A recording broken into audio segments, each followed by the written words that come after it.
Ja, Alain war heute früh noch in Spanien, wo er gestern in Valladolid den Hauptpreis beim Festival gewonnen hat und heute am Abend ist er schon bei uns in Wien. Also vielen Dank an ihn auch noch einmal fürs Kommen. Ich würde gern, Sie wissen, es gibt zwar im Saal Mikros, bitte. Ich stelle vielleicht 2 Fragen zu Beginn und dann bitte gehen die Fragen an Sie ans Publikum. Es gibt rechts und links im Saal ein Saalmikrofon, dass Sie sozusagen sich bemerkbar machen können und Sie bekommen es. Ich würde ganz gern mit einer ganz einfachen Frage zum Titel beginnen, nämlich Miséricorde, die Barmherzigkeit, ein selten gebrauchtes Wort mit einer stark christlichen Konnotation. Ich hätte gern gewusst, welche Assoziationen er mit diesem Wort verbindet und wie es zum Filmtitel geworden ist.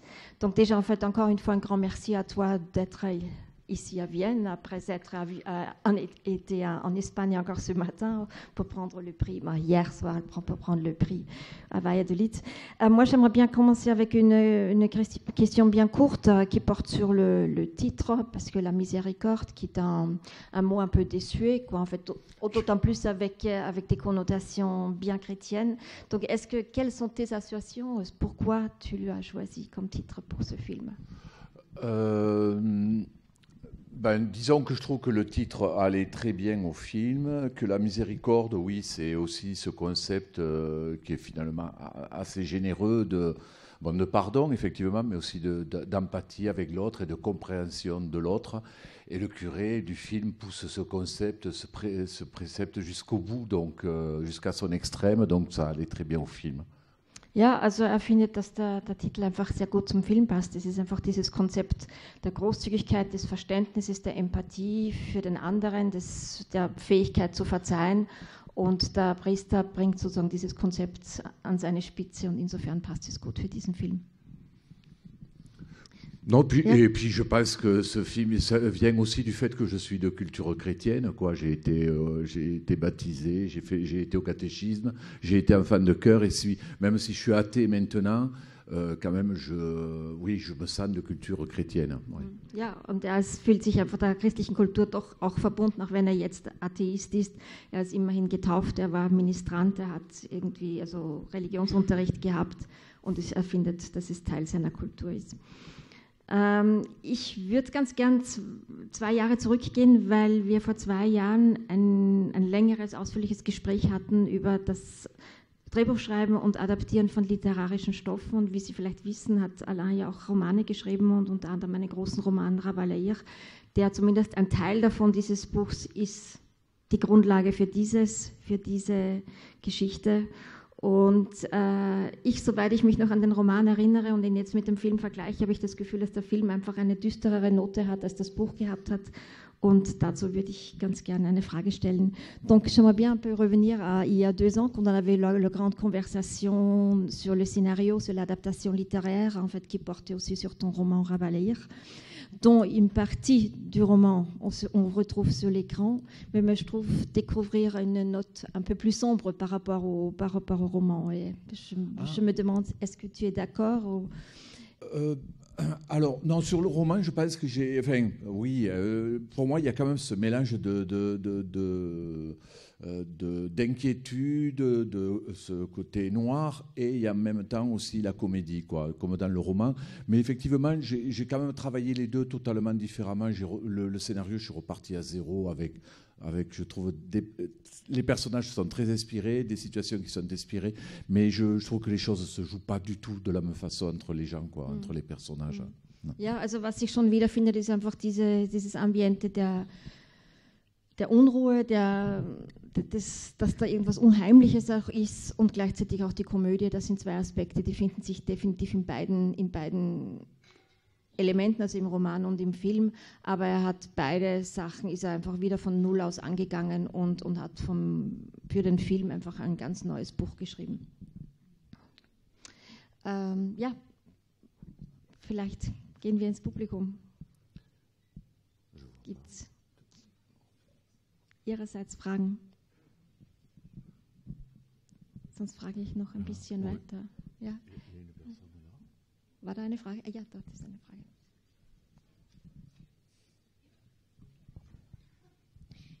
Ich habe mich die ganze Zeit über gefragt, was eigentlich der Grund ist für seinen langen Aufenthalt, und ich habe das Gefühl gehabt, die Frage ist nicht wirklich beantwortet worden. Von Jérémy. Mhm. Ouais. Donc, la dame, elle dit qu'elle s'est posé la question pourquoi Jérémy séjourne si longtemps au village et on ne reçoit pas vraiment de réponse à cette question. Ah, pourquoi il séjourne D'accord. Si, je pense que Jérémy, déjà, il cherche quelqu'un, quoi. Il cherche un endroit où vivre. Il le dit, il se sent bien ici. Je pense que dans un premier temps, quand même, il en pense pas mal pour Walter. Et dans un second temps, il y a quelque chose quand même qui naît avec Martine. Ja, also geht einfach dort zurück, und weil gerade in einem Moment in seinem Leben ist, wo einen Ort sucht, wo gerne leben würde, und fühlt sich wohl im Dorf und deshalb bleibt gerne dort. Für einen ersten Moment hat wahrscheinlich eher Walter im Visier gehabt und gedacht, dass da vielleicht irgendwie möglicherweise sich eine Liebesgeschichte entspinnen könnte, und nach entsteht aber etwas zwischen Martine und ihm. Et le film doit se dérouler sur 5 ou 6 jours. Je n'ai pas compté, mais il dure pas ça dure pas un mois, quoi. Ja, und die Handlung des Films erstreckt sich über 5 bis 6 Tage. So genau hat er es nicht festgelegt, aber es dauert nicht einen Monat oder länger.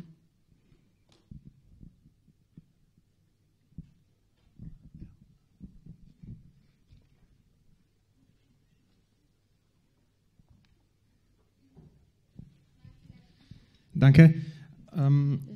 Ich würde gerne meine Frage auf Französisch stellen, es ist ein bisschen einfacher für mich. Merci beaucoup pour ce film qui était vraiment excellent. Il y a une scène à un moment où Jérémy discute avec le curé, où ils ont cette conversation à propos de la violence dans le monde, en fait reliée à cette idée de miséricorde.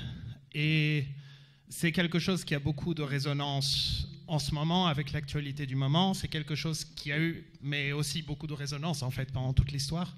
Et ça m'a amené en fait à me poser la question au milieu du film de quand est-ce que vous avez commencé à réfléchir et à développer ce concept et cette idée de film-là. Et est-ce que c'était relié à l'actualité ou juste indépendant de ça?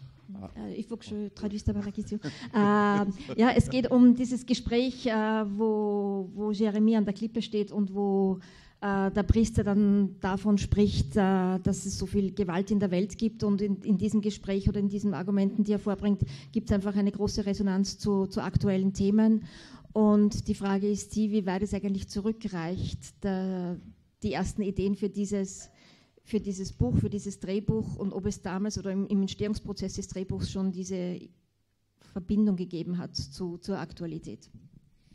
Alors, l'idée de la mauvaise conscience et face aux malheurs du monde, et le fait finalement on s'arrange très bien des malheurs du monde, c'est une idée qui vient moi d'assez loin, quoi. Même l'idée qu'on est aussi responsable soi-même de tous ces malheurs-là, quoi. Coupable aussi de ne rien faire, quoi. Mais je pense que même ça vient de très loin. Bon, et j'ai rien inventé. Je pense que Dostoïewski l'a fait avant moi. Ja. Also das schlechte Gewissen und das Schuldgefühl, dass wir alle am Unglück in dieser Welt oder an dem Zustand der Welt schuld sind, und gleichzeitig auch das schlechte Gewissen, nichts dagegen zu tun, ist etwas, was wirklich ihn schon sehr, sehr lange beschäftigt, sehr weit zurückreicht, und er offensichtlich oder sicher ist, dass er nicht der Erste ist, dem es so geht. Schon Dostoïewski hat sozusagen dieses Thema, das zum Thema gehabt. Et ensuite, c'est sûr que ça a pris. C'est vrai que j'ai commencé le tournage un mois après l'attaque du Hamas, après le 7 octobre. Et donc, j'ai fait le tournage en me disant la Gaza se fait bombarder et moi, je suis en train de tourner un film, quoi. Voilà, ce qui me paraissait quand même assez dérisoire. Et j'ai fait un peu tout le film en ayant ça en tête, quoi. Voilà, de me dire, bon, voilà, il y a quand même un truc assez insoutenable qui se passe de l'autre côté de la Méditerranée.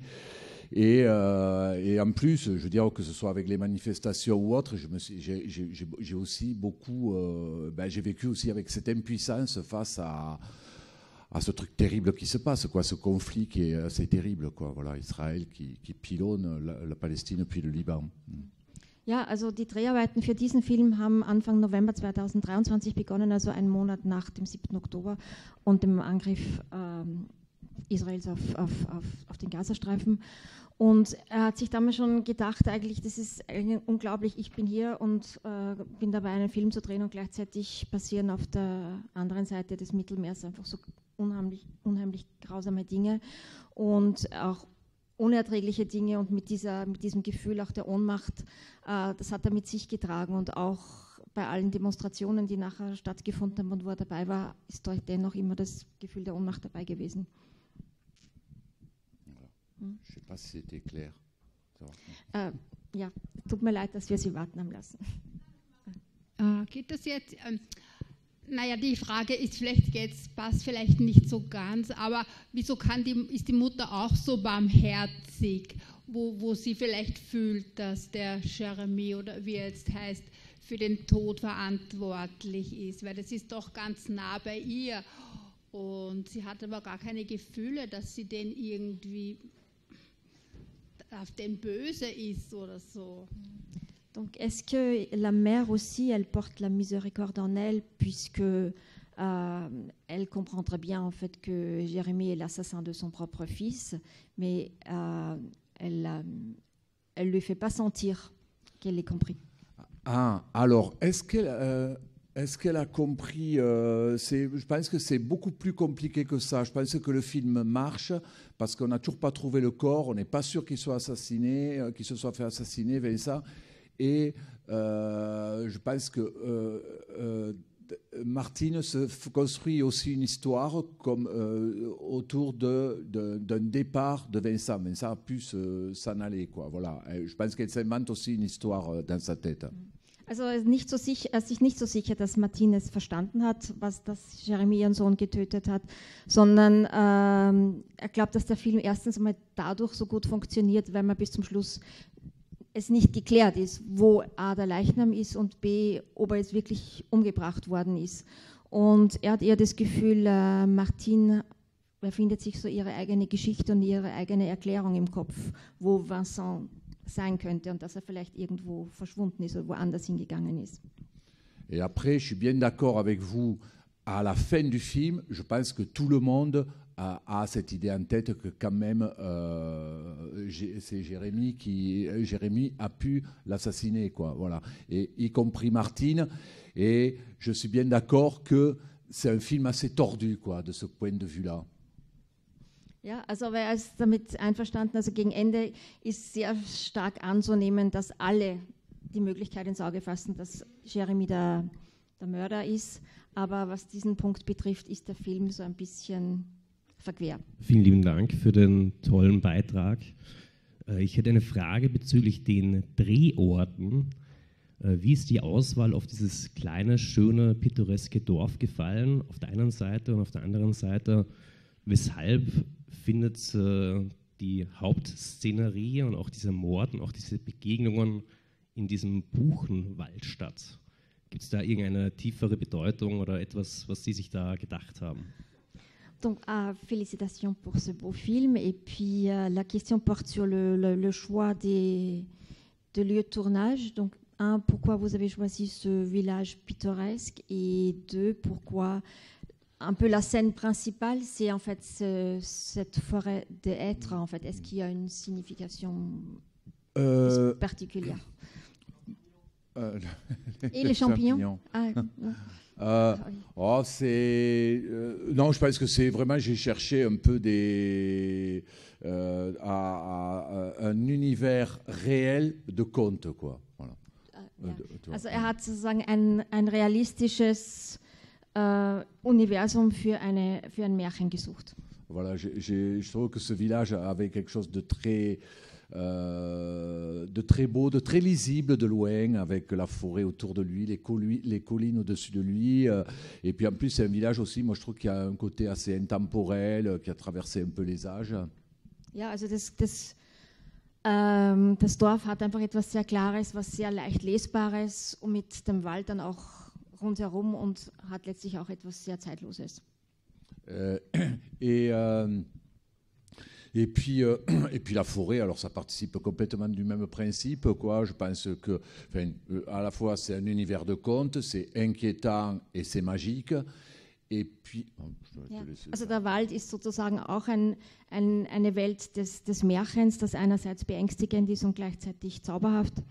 Et en plus, je pense que autant que les lieux, en tout cas, ce qui avait d'important, c'était la saison, à savoir l'automne, quoi, parce que je voulais les couleurs de l'automne, le brouillard, le vent, la pluie. Et oui, je pense que tout ça, l'automne participe beaucoup aussi à ce côté un peu, ce côté conte du Film. Ja, aber wichtiger als die Orte selbst war die Jahreszeit, also der Herbst war einfach das wirklich Wichtige. Die Farben, der Wind, der Regen, die Blätter, irgendwas ist mir noch, und ja. Also die Jahreszeit war auf alle Fälle wichtiger als der Ort selbst. Ja, da ist ein Mikro, glaube ich schon, oder? Ja. Ja.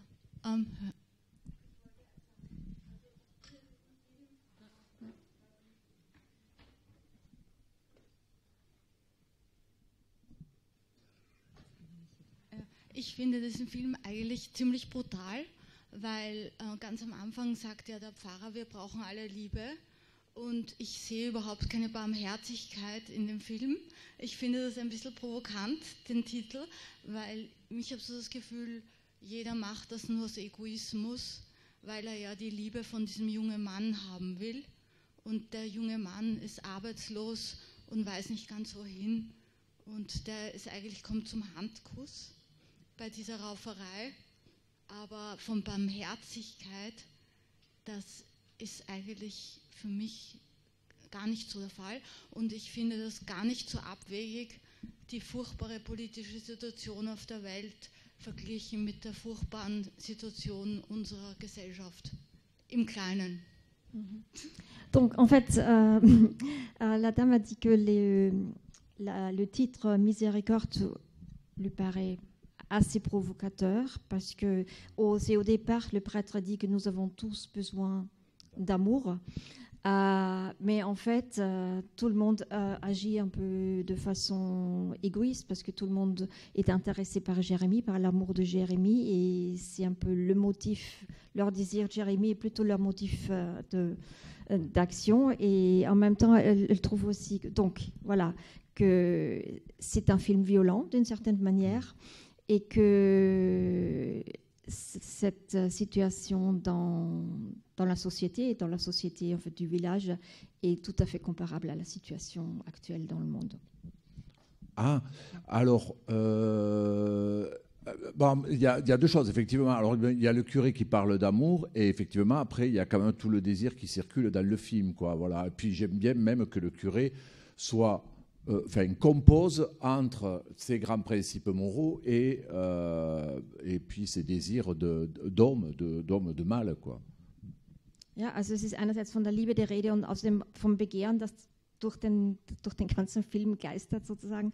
Und den Priester hat er ja so erschaffen, dass er einerseits zwischen seinen hohen moralischen Prinzipien und gleichzeitig zwischen seinem Begehren irgendwo schwebt. Et alors après, quand tu as comparé ce qui se passe dans le village et ce qui se passe dans le monde, j'avoue que je suis pas du tout allé jusque-là, quoi. Je pense que c'est deux problèmes assez différents quand même, quoi. Il y a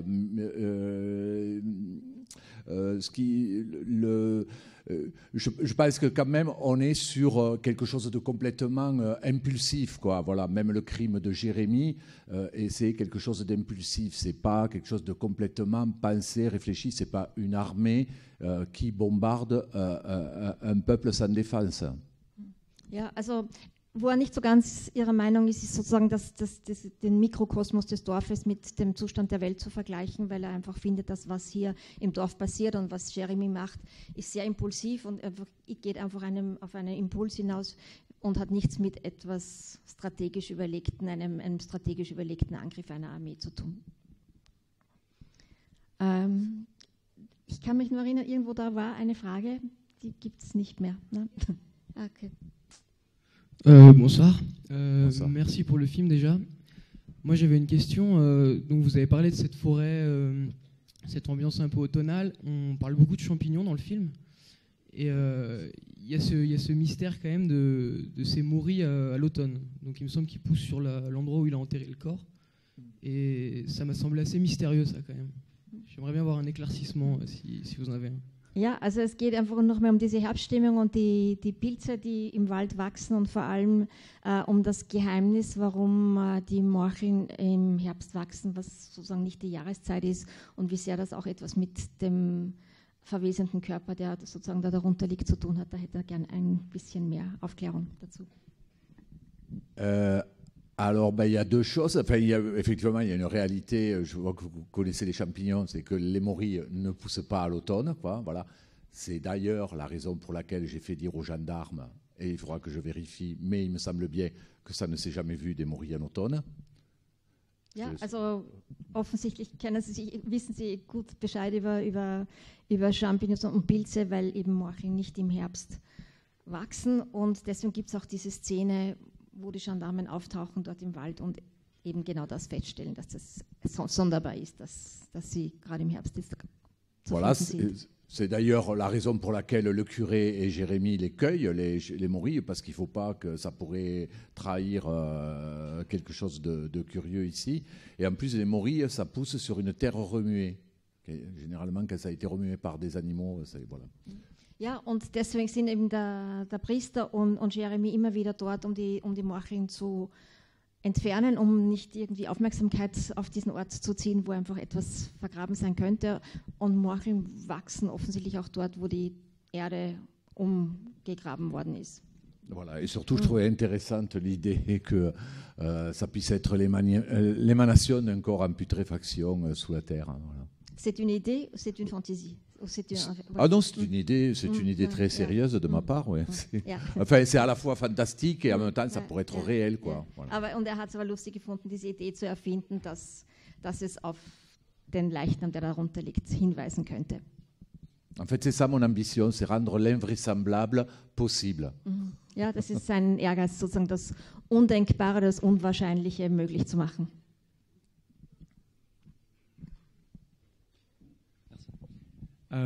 Oui, merci parce qu'on s'est vraiment amusé en regardant ce film et j'avais pas regardé la bande-annonce ni même le résumé et j'étais complètement surpris. Merci pour ça. Et oui, ma question ce serait par rapport donc le monsieur qui est décédé au début, j'ai oublié le prénom, Jean-Pierre. Jean-Pierre, oui. Jean-Pierre. C'est bien. J'aimerais bien avoir des détails sur la relation avec Jérémy Jean-Pierre. Au final, il n'y a pas de mots vraiment posés sur qui ils étaient l'un pour l'autre, si je ne me trompe pas. Ja, also die Frage ist, also zuerst auch ein Dank an den schönen Film. Und die Frage ist die, oder was auch der Film nicht aufgeklärt hat, ist eigentlich die Geschichte und die Beziehung, die zwischen Jean-Pierre, dem verstorbenen Bäcker, und Jérémy bestanden hat. Non, il y a juste, effectivement, il y a juste la discussion avec Martine où elle lui dit tu l'aimais toujours et lui répond oui, quoi.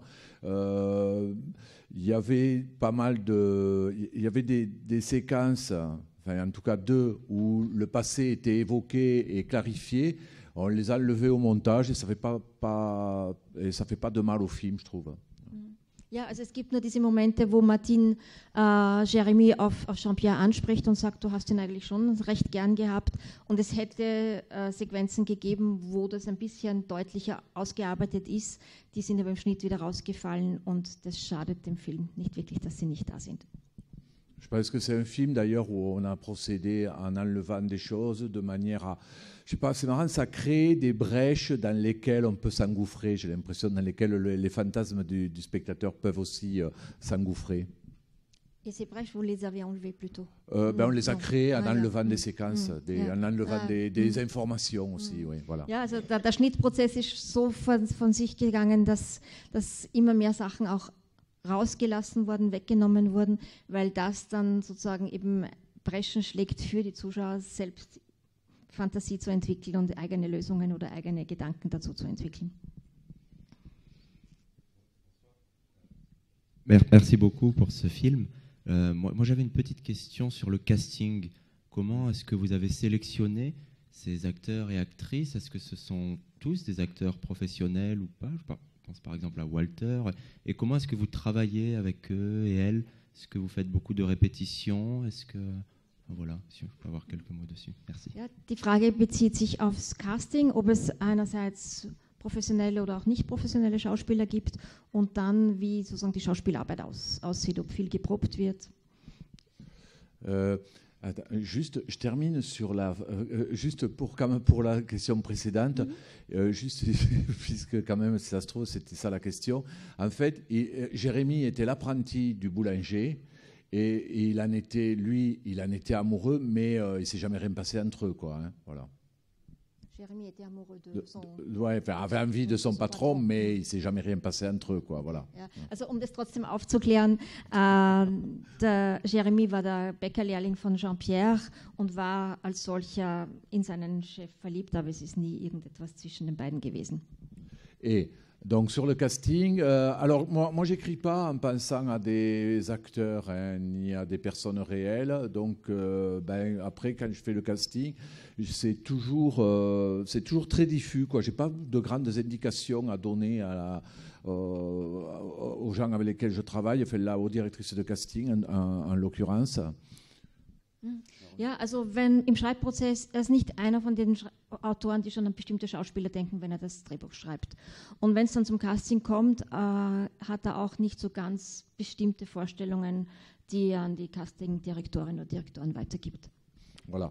Après, évidemment, je pense quand même à des gens. Enfin, donc, on cherche tous azimuts. Hein. On a vu beaucoup de gars pour Jérémy.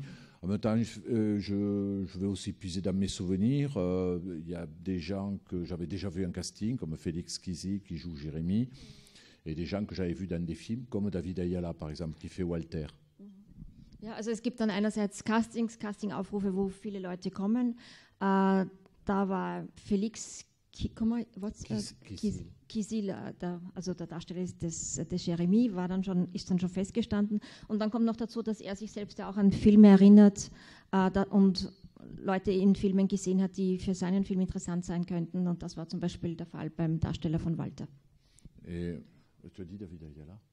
Je sais pas dit son nom, Walter, qui fait Walter, ja, er heißt David Ayala, glaube ich. Ja. Et bon, évidemment, Catherine Fro, que j'avais vu beaucoup, que j'ai quand même pas mal vu. Et alors, après, j'ai rien contre les comédiennes très connues.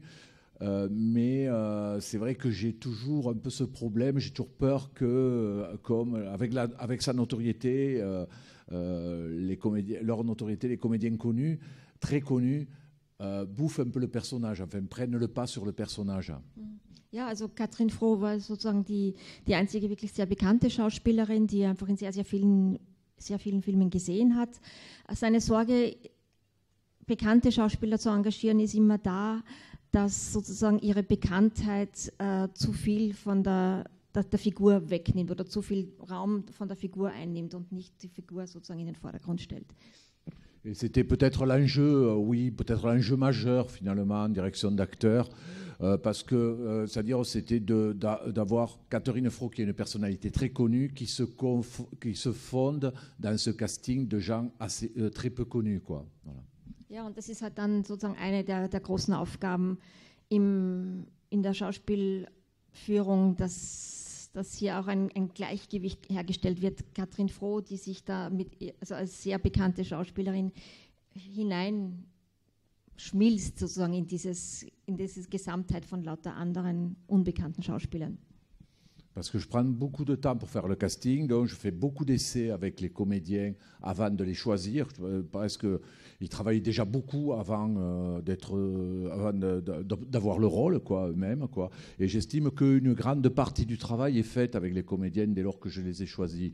Après, on fait des répétitions, évidemment, et puis il y a du travail sur le plateau, quoi, mais c'est pas non plus, c'est pas si énorme que ça, voilà.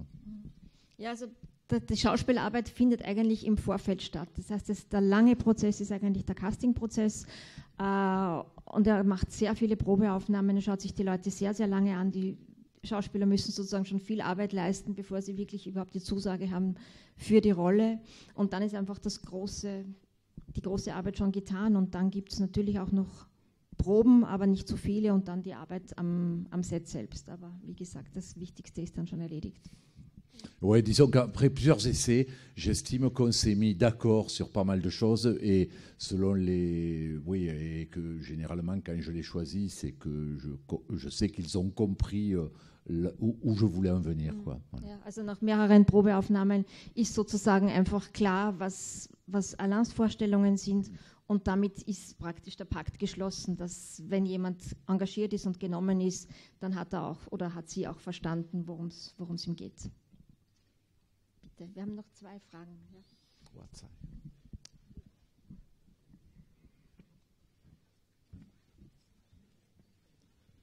Ja. Auch mal danke für den schönen Film. Es war sehr lustig und auch fesselnd. Welche Frage jetzt mir noch geschossen ist, was ist denn dieser... Wie heißt der Sohn von der Martine? Der Vincent. Der Vincent. Was ist das für ein Mensch? Was hat der für eine Vergangenheit? Weil da irgendwie schon angedeutet wurde, dass er ein bisschen komplizierter Typ war im Dorf und dass manche Leute ein bisschen froh sind, dass er weg ist. Wie kann man das noch näher erläutern?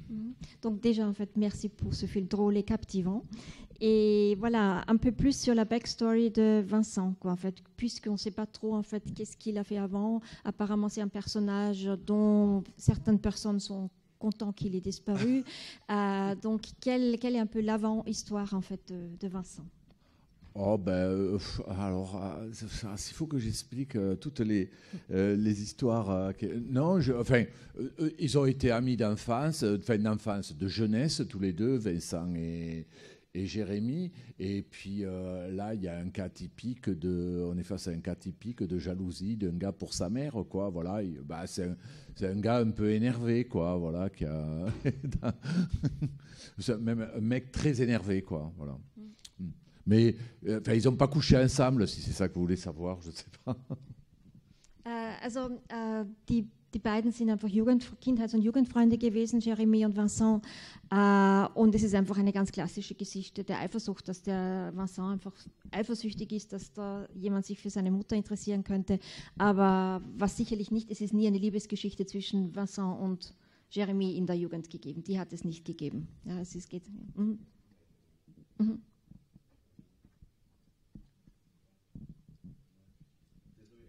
Das habe ich eigentlich gar nicht gemeint, also danke für die Antwort. Aber es war eher so, dass man das Gefühl hatte, das Dorf ist in einem Sinne einverstanden, dass der Jérémy jetzt ein bisschen die Rolle von Vincent, auch wenn jetzt nicht als Sohn, sondern als Liebespartner der Martine einnimmt, weil dieser Vincent irgendwie kompliziert ist oder irgendwie... Jeder liebt den Jérémy mehr als den Vincent. Donc la question était moins portée sur la relation Vincent-Jérémy, mais quel était le rôle de Vincent dans le village? Apparemment, c'était quand même quelqu'un qui était compliqué pour aussi les autres habitants du village, et voilà que le village est d'accord qu'il prenne un peu la place à côté de la mère, Jérémy. Et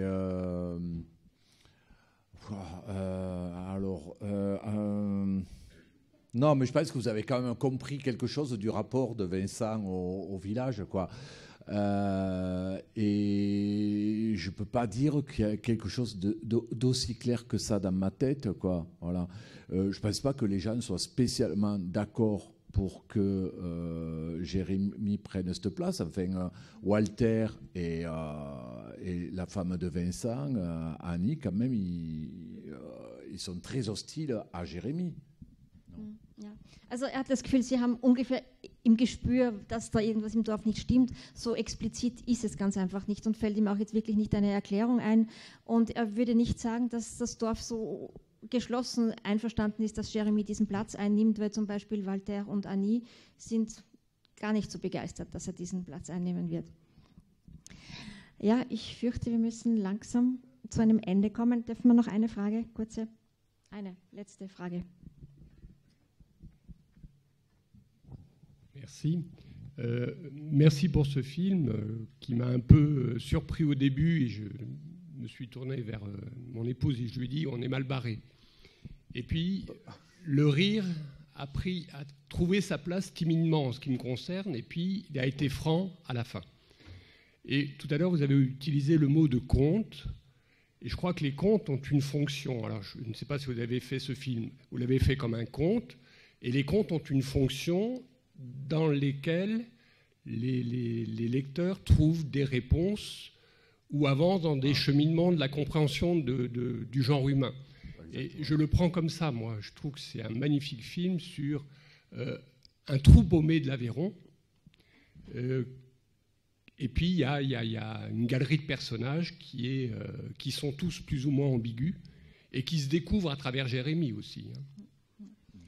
Also ich darf es jetzt kurz übersetzen. Ich glaube, es ist eher ein Kommentar als eine Frage. Und zwar hat der Herr gesagt, dass er am Anfang nicht so ein gutes Gefühl gehabt hat im ersten Teil des Films. Und langsam ist das Lachen gekommen und am Ende ist es einfach ganz präsent gewesen. Und es hat einfach damit was zu tun. Alain hat schon darauf hingewiesen, dass es ja ein Märchen ist, eine Erzählung ist. Und die Funktion von Märchen ist ja einfach die, sozusagen grundlegende menschliche Fragen aufgrund der Figurenkonstellationen und der Geschichte zu lösen oder eine Antwort anzubieten. Bon, c'est pas vraiment. Non, j'ajouterais en plus que moi, le conte a quand même aussi une fonction qui est hyper importante pour moi. C'est aussi de rendre universel, de faire en sorte que l'expérience intime parle à tout le monde, quoi, au plus grand nombre. Voilà, je sais pas si, mais moi c'est aussi pour ça aussi que je passe par le conte, je pense. Ja, also Alain fügt noch hinzu, also er sieht noch eine weitere Funktion im Märchen, das ist einfach dass einfach die persönliche, die intime Erfahrung etwas Universelles hat und einfach die einzelne Erfahrung sozusagen viele Menschen anspricht. Et le conte se nourrit aussi beaucoup de fantasmes collectifs. Hein. C'est aussi des fantasmes collectifs qui sont mis en scène dans les contes, quoi, ou remis en scène. Je ne sais pas si c'est mis en scène, mais remis en scène. On va rester sur. Ja. Und die Märchen transportieren natürlich auch kollektive Phantasmen, die im Märchen dann sozusagen neu inszeniert sind.